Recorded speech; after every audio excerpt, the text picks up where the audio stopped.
It is now my great pleasure to introduce our first keynote speaker at this conference. Beverly Gibbs is Chief Academic Officer at NMITE, the first new greenfield higher education provider in the UK, offering a new integrated engineering program. Beverly has been trained as a production engineer through an apprenticeship route and worked in manufacturing, mining, and construction sectors before transitioning to an academic career, which took her first to UCL and later to the University of Sheffield before accepting her current position. The title of her talk is Lasting Impact in Turbulent Times. Beverly, the stage is yours. Thank you. There we go. I have my permissions back now.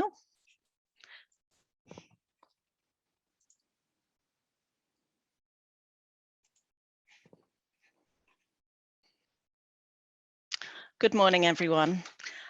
President Berbers, Professor Heiss, SEFI panel and technical team, colleagues old and new, thank you so much for this invite. I'm absolutely honoured to be here. I would rather be there in beautiful Berlin, and I look forward to the day when we can all gather in person again. So to begin, I'd like to take you back about 18 months to the middle of the pandemic. And in March 2020, I was working in a large UK university, the University of Sheffield. This university welcomes more than 7,000 international students from 150 countries and has one of the largest engineering faculties in the UK. Early in the evening of Friday, 13th of March, the university leadership announced that to staff and students that face-to-face teaching was suspended because of the rapidly spreading coronavirus pandemic. By Saturday morning, I started to get a flurry of emails from a project student. That year, I, with a group of other colleagues, had decided that we would supervise some final year project students who would design, build and compete radio-controlled cars. We'd never done this before and thought it would be fun and an adaptable project to do. The students designed the course, the competition and the rules, and we were 1 week away from test day and 3 weeks away from final race day when the university closed. My project student was a 20-year-old young man from China. He had type 1 diabetes, so underlying health conditions, and wanted to know if he could leave the UK and return to China. He wanted to know whether he would fail his project if he were not here to test it. And he was concerned that all the flights home to China were being taken and booked by bolder students who were just leaving regardless. And he was also concerned that borders would be closed and he would be trapped here in the UK and not be able to return home. I had no guidance from the university. It was a weekend and I spent all weekend making a nuisance of myself at escalating levels of university management to get clarity for this student so that the risk was not his. By Monday, we had some direction and international students were told that they could leave. So I suggested he pack what he could of his project and go home. I didn't hear from him for almost a week. I didn't even know where he was. But then he emerged from a quarantine hotel in China.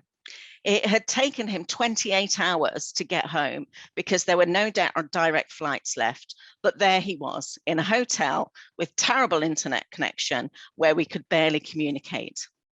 1 week later, he unexpectedly sent me a video of his car racing around the courtyard of the hotel. He had finished building it in that hotel room. It wasn't what he planned, but he got it moving. Later, he reached home and we would have tutorial sessions where he was trying to finish his dissertation and revise, of course, from his family's kitchen table. I waved a lot of his cousins that spring. I'm sharing this story for a couple of reasons. The first is that it is my overriding memory of that time is the uncertainty and the lack of clarity and lack of direction for both students and staff and how difficult that was for all of us. I was extremely frustrated that I couldn't advise him clearly, but of course everybody was trying to make the best decisions that they could in a situation when we did not know how it was going to unfold. But more importantly, I share this because it immediately captures so many of the issues that would vex us over the coming year.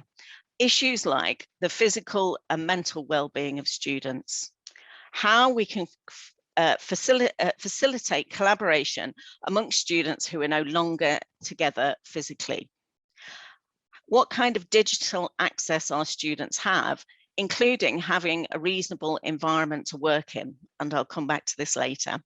How do we assess students from a distance? We had to decide those things very, very quickly. How do we support practical skills from a distance?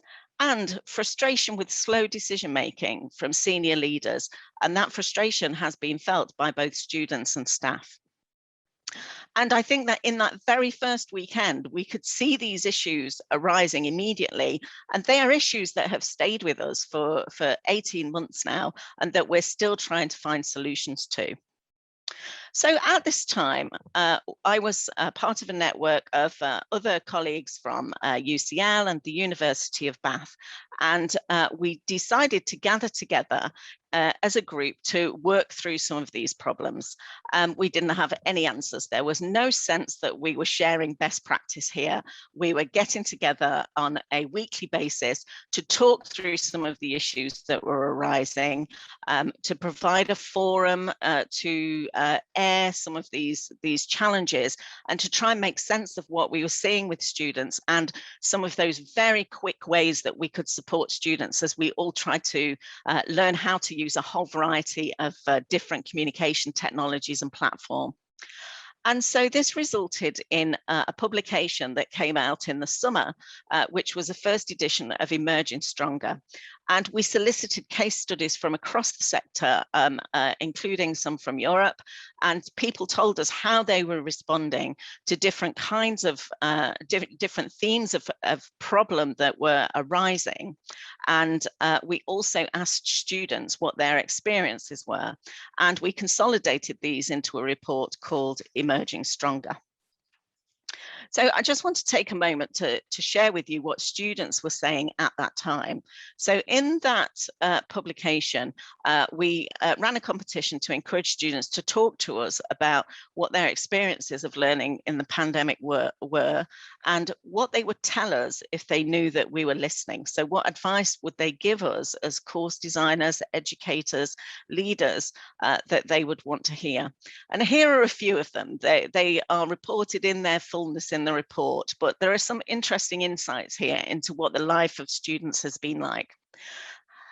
Having to do my last exam on the kitchen table with a neighbour's baby screaming was peculiar, to say the least. I changed my style of learning to suit open book exams. I anticipated more difficult and different exams to really test my understanding.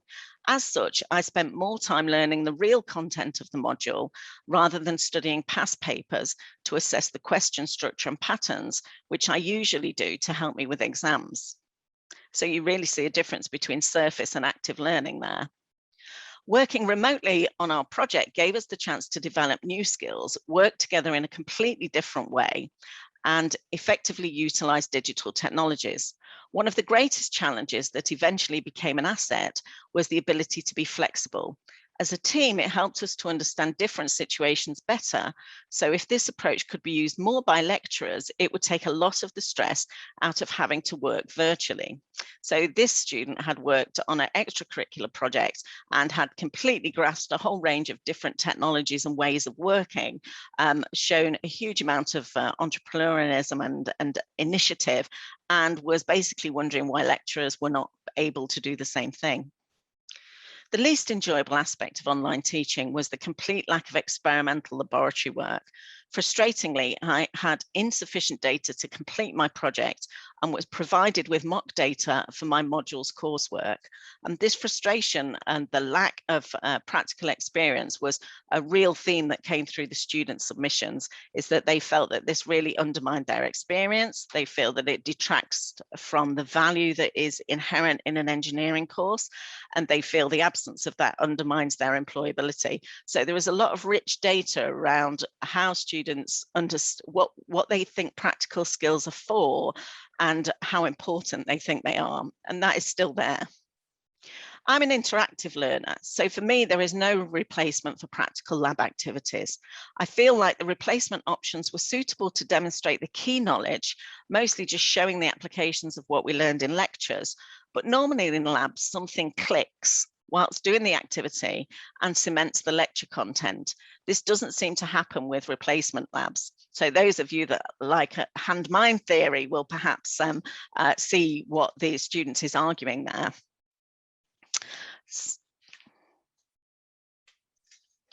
So in that publication, we had some calls to action, and I think that they have stood the test of time.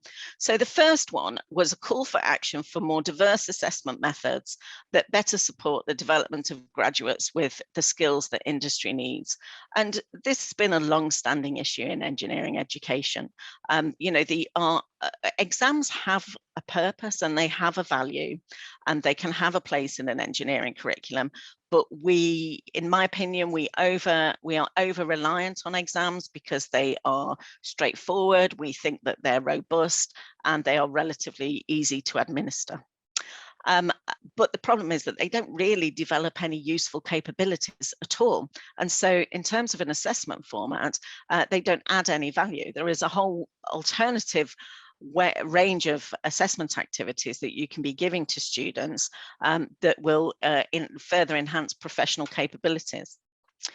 Another of our calls to action was to use those rare moments of spatial and temporal synchronous activities for maximum value. So when you do have students together at the same time and in the same forum, be absolutely sure that you are using that to the best value. And our argument was that the best value that you can get from students being together in the same space at the same time is when they work together. It is not best value to gather them all together and then to speak at them for 40 minutes and have them talking to one another for 5 minutes.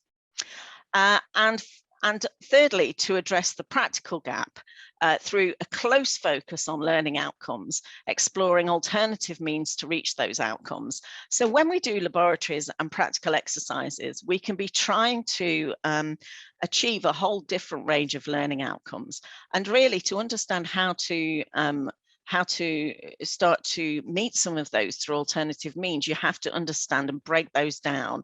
What is it that you're trying to achieve? Is it about applying some sort of scientific concept? Is it about developing an awareness of health and safety? Is it about being able to manufacture something and show creativity and hand skill? Because the solution to these will be different. So we have a range of alternative strategies that we can use when students can't do practical work, such as digital artifacts, simulated practicals, remote participation, synchronous participation by proxy, or doing experiments in alternative environments. And to understand which of those is appropriate at any one time, we have to understand what it is that we were trying to bring out in the students when we did it. There were also, so these calls to action and these themes were present immediately, and I'm sure that all of you who were teaching at the time will recognize these, but there were other themes that arose more slowly, and we had to listen to students to hear them. So one of them was about employability, and you'll see here a pie chart that shows a very short survey that we did with students, which activity at university has the greatest influence on your employability. And what you see there is that it is the informal, off-formal curriculum activities that students believe their employability comes from. So so primarily going out of the university, and this is an interesting thing for us to think about, is that primarily students think that they build employability by leaving the university environment and going somewhere else, but also extracurricular activities. And we heard students saying, now I can't gather together to work on my car racing or rocket or renewable energy project. I don't know what I'm going to say on my CV when it comes to looking for a job. And so there is a real call here to think about how students are developing employability within their program, and for us to help them understand where that comes from. Because we do build employability in the taught program. We may be good at it, we may be less good at it, but there is some useful activity that is going on there, because that's what our accreditation framework is designed to ensure. But students are not seeing that. And certainly in this context, students were thinking that actually their employability comes from these other activities that they do. And so we would invite colleagues to build alternative pathways to employability by enhancing industrial products, using more developmental assessment formats, helping students map their own employability, strengthening relationships with support services, empowering students with new communication technologies, and taking advantage of this virtual environment that we're now in for more ambitious collaborations with across modules, departments, institutions, and regions. So the next theme that emerged less strongly was around engaging students in the way that we redesign their teaching. So this should have been the ideal opportunity for a step change in meaningful student engagement and co-design. And largely it wasn't. That's not what happened. So in spring 2020, it is completely understandable that colleagues were saying, I'm not doing any student engagement. I'm just keeping my head above water and trying to work out how I'm going to assess these students. Some were saying I'm talking to students every single day to understand their experiences. And some were saying, and this was really interesting, actually we're working with students on redesign of how we're going to deliver these modules and assessments and what they will look like, because that's an important way of managing their expectations. If they're part of that design process, then we can understand what's of value to them so they won't be later disappointed. And so this stories of successful student engagement through the pandemic have been a little bit thin, but are starting to emerge this year, which is fantastic. But there were one university in the UK used reverse mentoring. And so there was an acknowledgement that actually we needed to listen to students about how they could, what was an intuitive way for them to collaborate, how they would get over the problem of time zones. And so actually students were mentoring course designers and educators in how to do that and how to integrate that into programs. So there are emerging examples of productive and meaningful student engagement that we can start to draw on now. And I would absolutely encourage this to be central to the work that we're doing going forward. So just over a year later, we're working on a second edition, which revisits our earlier themes and and adds a new theme of student experience, which is being used to unpack ideas of value. So what is it that students value and what is important to them? And how do we relate that to ideas of student experience and what students are telling us they want out of their education? Because this is going to be the crux question moving forward, is we need to understand what it is that students look for in their university experience, how we deliver that, and how that has changed because of the pandemic. If we don't understand that, all we will ever do is keep referring back to the old models of how students understood their university experience and higher education, and go back to the structures that we had, not understanding that they've moved on too. Their life has moved on and the way that they work has moved on. And so we need to really listen and understand what it is that they value and how we can reflect that back in the university experience. So in this second edition, we have more case studies that encourage deeper evaluation on last year's case studies. We've asked students for their vision of engineering education, given their experiences over the last year, what is their vision of the future? So I won't spoil the report that will come, but I will give you some clues because it will, hopefully stimulate some discussion in this conference. So we asked students what their vision of engineering education was based on all they'd been through over the last year. What would a great engineering education look like? Imagine a world where lectures are delivered in person to hundreds of students, where groups cram around a table to carry out an experiment, and where students rotate around campus from one class to the next. It's hard to believe this was the reality 18 months ago. For many, the idea of returning to our previous lives is a welcome thought, but for others, it is daunting, unappealing, and quite frankly, exhausting. And there are some real voices we have to listen to in that. In one of the interest groups, the summaries that I was hearing earlier, there was somebody who was talking about, what are the different experiences that we're seeing here? Who are the winners and the losers? And we really need to understand that here, because this pandemic has changed the achievement and performance of a whole different range of students, and we have to attend to those margins, which is a point I'll come back to in my concluding slide. But it is a missed opportunity to just focus on the middle of the curve. We have to understand, who is winning and who is losing from this move, because it will be different kinds of students who experience this in different ways. And it's our responsibility to understand that and trying to support as many of those as possible. My vision of the future of engineering education is one where the curriculum is problem-based, with a strong emphasis on team and collaborative working, making use of all the technology we have available to us. So this is great, right? A lot of us would be advocates for problem-based learning, for team and collaborative working. Certainly NMITE, you'll hear that that's core to our ethos. But actually what they want here is to keep using many of the technologies that we've started to mainstream in education, to not let them go, to blend them in as part of the experience. So how can we keep leveraging these new communication technologies and ways of working into an environment that is just inherently more social?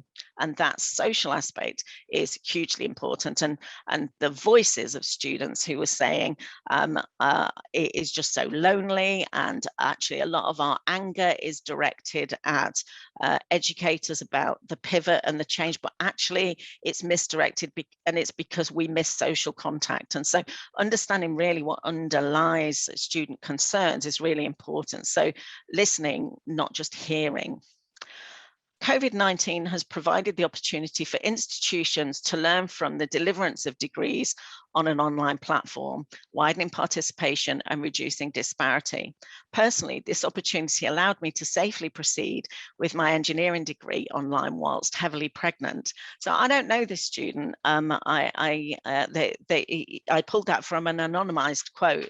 But I do wonder if that student would have been able to continue had we not had this pivot.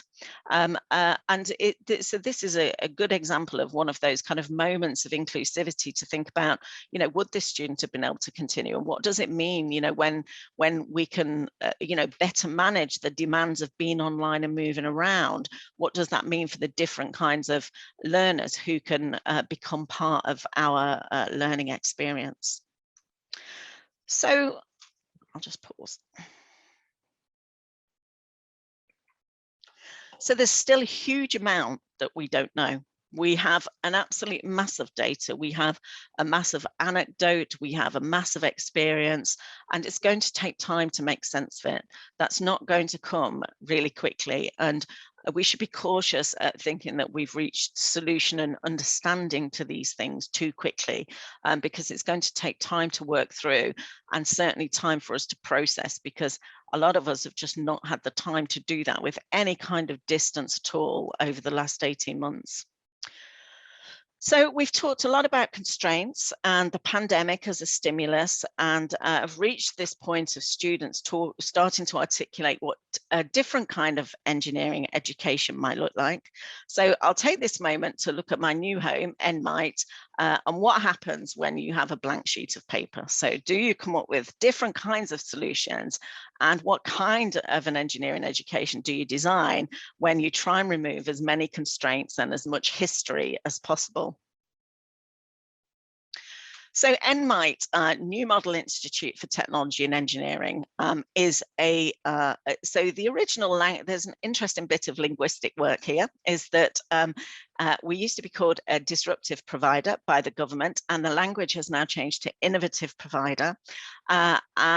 And one of the reasons that this happened was because the current government, which have been in power for 11 years now, are very unhappy with the amount of power that is wielded in the higher education sector in the UK. They have been looking for ways to kind of disrupt that and look for different models of education. I think that they think that the sector is too homogenous, that there's no real competition on fees, for example, and it's not functioning as a market in the way that they would like it to. And I'm smiling because I certainly don't like to think of higher education as a market, and I'm sure that probably none of you do either. But nevertheless, we have an environment into which we now have quite high student fees in the UK, and it's the government's intention that that does function as a market with competition in it. And their view was that there was not a great deal of variety in the offering. And I think it is true that the only real innovation that's happened in higher education is the opening of the Open University, which was over 50 years ago now. And that was a fundamentally different route to higher education that attracted a fundamentally different group of students. And I'd love to kind of debate that later, is, you know, who really have been the innovative disruptors here. So nevertheless, NMITE was founded as a disruptive provider, but it was launched into an identical regulatory and economic context. So there is an expectation and a desire, and certainly we share that NMITE is disruptive and innovative, but nevertheless, we have to meet exactly the same regulations that any other provider does. And those regulations are huge. So there are regulations around, you know, what fees you can charge, how many, everything from, you know, what kind of spaces you have, what kind of staff are teaching, how many weeks you offer a year, what kind of assessments you use, the benchmarks that you use for that. You know, all of those apply to NMITE in exactly the same way that they apply to any other higher education institute in the UK. And so this is an immediate tension in what it is that we're trying to do. And furthermore, many new providers go down a route of validation, which means that they are validated by another higher education provider that is already in the sector. And this, of course, you know, it's an interesting question to ask how much this constrains what you can do with your supposed blank piece of paper, and the relationship difficulties that that can cause. So secondly, the second important point here is that we are a greenfield higher education institute. So there is no university in Herefordshire at all, and there never has been. And what that means is, so the opportunity for impact is huge, and that is a great and exciting part of what my work is to think about what our impact on the region will be in terms of its industry and also its young people and older people and reskilling people.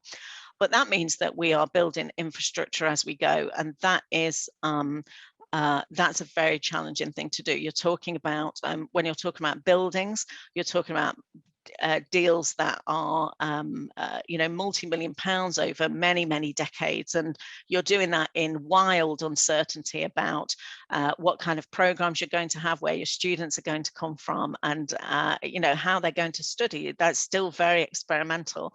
And so you're making long-term decisions based on a real paucity of short-term data. And then the other thing that you're trying to do as a new provider is to offer a new value proposition to students. And I do come from a business background, so I'm going to use that phrase shamelessly, you know, to actually try and offer something different to students, But actually, many of them, the majority of the market is students coming from school, and they have a very limited frame of reference on which to make decisions. So we might know how different our course is from those at a research intensive, huge international university. But your average 18-year-old won't know that because they've never been to one of those universities and experienced life in there. And so that's another interesting tension in what it is that we're trying to do as a new provider. So central to our approach and absolutely core to what it is that we're trying to do is the idea of producing work-ready engineers. And these concepts were developed with a design cohort of students who worked with us from 2018 to 2019, and then tested with trial learners who joined us for 4 months in 2019. And then everything ground to a halt because of the pandemic, essentially. We offer an Mng Integrated Engineering, which is accelerated. So you can do an Mng in 3 years, and you achieve that by working many, many more weeks of the year than other students do. So our students are basically expected to work 9 to 5, 46 weeks a year. And that's how you move through an Mng in 3 years rather than 4 years, which is what the standard would be in the UK. We use challenge-based learning. So our whole curriculum is geared around challenges that are structured through toolboxes and sprints. And so they function as immersive environments for the period that you're working through the toolbox or the sprint. It's a very socially led learning strategy, and so we recruit on that basis. Students are learning in small groups in classes of 25, and so they aren't in big, large format learning and teaching environments at all.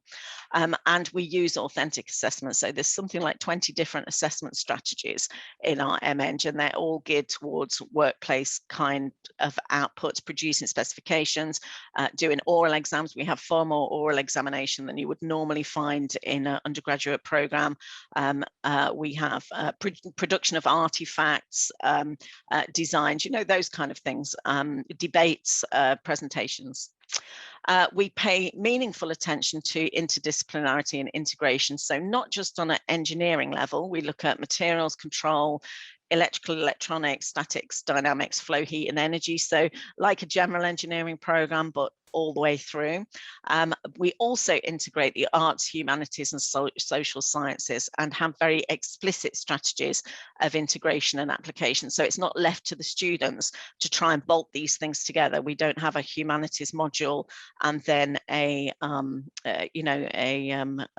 statics module, and the students have to find a way to fit those together. And they're actually taught in combined toolboxes. So today our students have started a certainty toolbox, which includes rhetoric, so certainty and persuasion in speaking, and metrology, so certainty in what you measure. And so we kind of put them together in that way. And then later in the program, they do much more integrative projects for the community and as research projects. We have a personalized development experience for a diverse cohort through skills mapping, diagnosis, and support. And we include skills, maths as a skill in this regard. So we don't require a maths A level in coming in. We have fully mapped that through the program, and we teach it as part of the program on a sort of just in time, as needed basis. And we have bespoke designed learning spaces. So let me show you a little of those. We know that space is not neutral. So space can encourage exploration, collaboration, discussion, or it can signal passiveness, silence, or disconnectedness. And possibly one of the greatest, most exciting features of working in a new provider, especially a greenfield one, is being able to design those spaces from scratch within all of the constraints that we work with. We aim to develop students who are confident, creative, collaborative, hands-on, outward-facing problem solvers.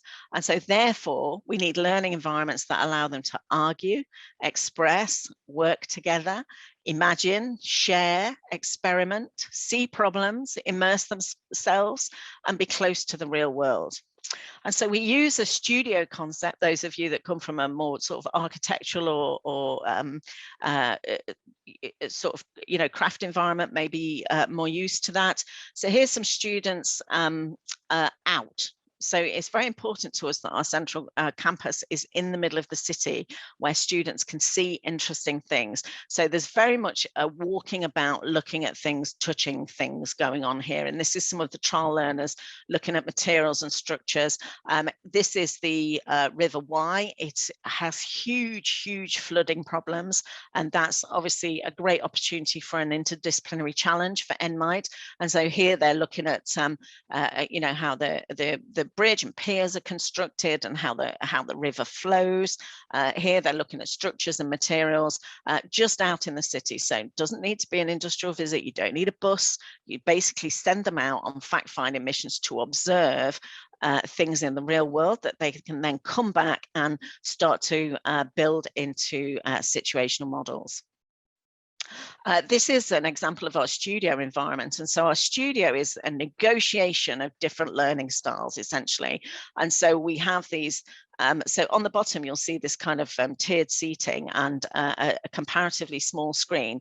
That's the closest you'd get to a lecture in NMITE. And so we don't kind of have students sitting in a lecture theatre for 50 minutes at a time. It's more of a case of let's gather around this concept for 15 minutes, and then you're going to go and do you know, sort of use some experimental equipment, and then you can apply that to some sort of challenge. And this is all happening in the same space. So our studios are about 100 meters squared for 25 students, and they also have quiet spaces off them, so that if you want to go be silent for a bit or just get away from other people, there is a facility for you to be able to do that as a learner. But basically this is your home for the month that you're working on the sprint. You don't need to move around classes. You're in there, make it your own. You can decorate the walls, and then when it's at the end of the month, you will have done all of the assessment on that module, and then you move on, have a long weekend, and then come back and we'll make a different studio your home and start on a different topic. This is our new building in the enterprise zones. This is our advanced campus building, and this is centered around sustainable built environment in advanced timber technology and automated manufacturing. So these are highly industrial facing projects that we'll be building short courses that we'd like to do some micro-credential work around if anybody's interested in collaborating with us on that, but also allowing students to use industrial scale equipment in final year projects, and this is that will be the home of our degree apprentices as we move to different kinds of learners. So we opened last week with 27 pioneers. They had a welcome week last week. It has been a really long time coming. So we've been waiting for ages. The pandemic has really slowed us down, and it's taken a lot of resilience, I think, on the part of people who have been at NMITE for longer than I have, to just wait. And I've really missed being around students. And so it is fabulous to have them around. And we are really hoping for another intake in January. That's our plan. So they're off starting their first module this morning, and starting to learn. So let's just reflect on what I've said here today. So there is some low-hanging fruit here, and I think it doesn't feel low-hanging because there are still many barriers to achieving these things. But I think compared to some of the more thorny issues, these are actually a little bit easier to tackle. And I think they are, you know, in terms of, you know, lasting value. Where can we get lasting value from? Diverse assessments that build students' capabilities. You can do them. We've got them at NMITE. There are a whole range of different ways that you can assess students. They don't always have to be through exams. Okay, you can add value to their employability and their skills just by assessing them differently. You can transform their learning approach by assessing them differently. We know this. There is a massive body of research that tells us this. Careful scaffolding of well thought through online collaboration. There are a lot of people who've been paying close attention to this over the last year and who will be absolutely prepared to share their thoughts and their supporting materials with one another to actually get collaboration working in a way that is safe for students and is productive. Deconstructing labs and practicals to ask what we really want students to learn, and then drawing on our innate creativity as engineering educators to find modes to address that. We can be creative. We don't just have to try and replicate the labs that we already had and put them in a different format or stream the students through them. Let's just be more creative than that and think, what is it that we're trying to achieve here? Learning together with students to understand how their employability is really built. And we need to be much better at this too. It's a long time since any of us applied for a job out there, and we can listen to the experience of students as well as helping them understand how they are developing workplace skills as they go through their course.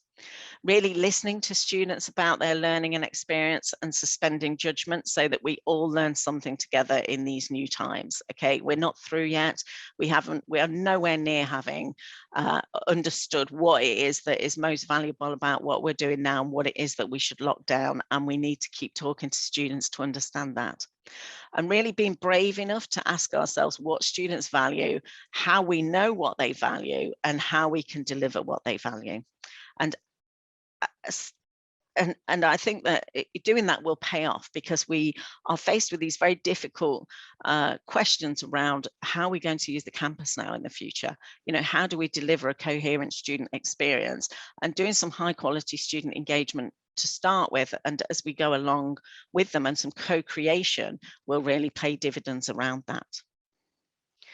And then finally, some tougher nuts to crack. So what do I think are the real thorny problems as we sit here, maybe coming out of the pandemic, maybe just heading into another autumn wave? We still don't know. Okay, so number one, I think that what we've seen over the last year, the capacity that universities do have to understand that sometimes, or a lot of the time, students are not masters of their own destiny. Sometimes things do happen to students and they have all sorts of things going on in their background and their environment that is not their fault, but impacts their studies. And often we're really cold about that. We don't like to take account of that. We think that students are pulling our leg or trying to gain some benefit. And actually, there is a whole world of things that is going on for every individual that we work with. And so I'd like to see if we can retain the understanding and the kindness that we've seen over the last year. And I don't mean individual educators, because I think that we are like that. Most of us that are in this work, and certainly those of us that are here today, do care about students. I mean, institutionally, how do we make that work institutionally so that our processes reflect that kind of understanding and kindness that they've arguably seen over the last year? The secondly is about reflexivity to our own ethical use of learning technologies. I know that SEFI has a super active engineering ethics group, and there are ethical questions we need to ask about. Do we really know what it is that we're asking students to give up when we mandate that they use a virtual learning environment, Turnitin, Microsoft, Google? Do the students ever really have an opportunity to withdraw consent for that? Have we ever read the terms and conditions and the the terms of use for any of those products that we're using? Do we really understand the privacy that we've taken away from students when they install Google Docs on their phone because the lecturers asked them to? And I would really like to see us paying more attention collectively to that. And that is a really tough nut to crack. Are we actually developing a blended pedagogy, or are we just moving our old structures online? You know, when you set a time-limited exam that's got an upload, download, or download, upload function and a 3-hour window, then you haven't really changed any pedagogy at all. All you've done is tried to take what you were doing and relocate it into an online space. That's not, we can do better than that in terms of a creative, high-value pedagogy.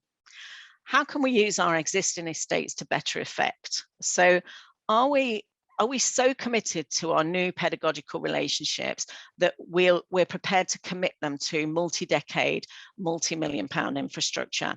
And of course, we need to be the voices that influence these kinds of decisions going forward, and those voices will be persuasive if they carry some weight of research and student engagement with them. So it's one thing to have a high quality blended pedagogy, but does that mean that you're going to start building lecture theatres, as Professor Heiss asked in the introduction?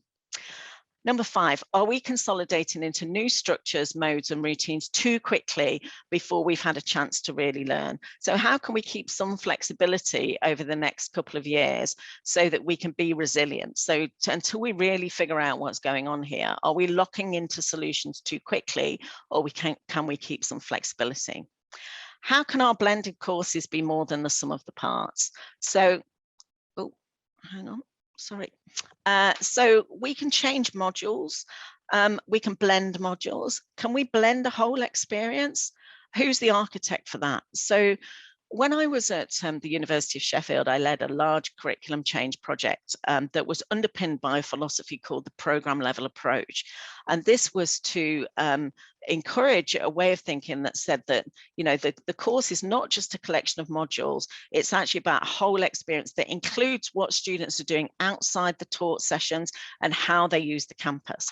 And we kicked off that change project by producing an ethos of how we wanted students to take the opportunities that are in the university environment, because the university is more than just the course that we teach.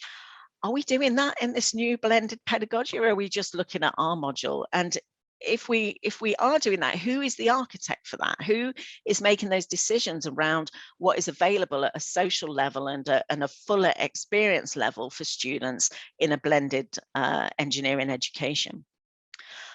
Number 7, in our transition to the blended, are we focusing on the middle or the margins? This was my earlier point about who is being disengaged, disempowered, disadvantaged, and how can the changes that we make be as equitable as possible? Are we asking ourselves those questions? Are we asking students those questions? How do we be accountable for the changes that we're making? And finally, I don't think we can get through this without talking about the well-being of staff. This has been an epic feat of work that has been sustained without a break, largely for 18 months. People have been absolutely working their socks off, and we can't, for our change to be lasting, it has to take account of the fact that we can't keep working at this level. We have to find a way that gets back to a level where we can still be reflexive, where we can still have good relationships with one another and students, and we're not at the point of exhaustion all the time. So my concluding remark will be in the words of a student in our forthcoming publication. Slipping back into old patterns will be tempting, even alluring. However, to simply fall back into the old ways would represent a serious failure in our collective ability to reflect and grow. The pandemic is a tragedy, but it is the emergence from it that presents us with a rare opportunity to reflect and reshape our roles, our profession, and our lives. And if our students are saying that to us, then I think we owe it to ourselves to listen to them. Thank you very much.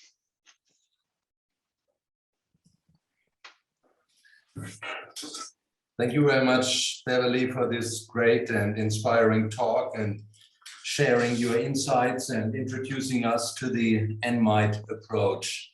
I'm sure that many of the participants would like to learn more about it and discuss it with you. Unfortunately, for technical reasons, we cannot have questions and answers in this session.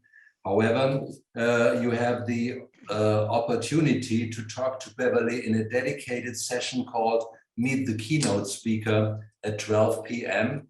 and she will be happy to answer all your questions.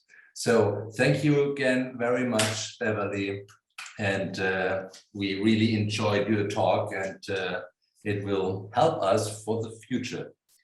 So this was now the the keynote session, and we will now have a break until 11:15 when we continue with the conference with the parallel session S1 through S5. Thank you for attending, and have a nice break, and see you later. Bye-bye. Thank you.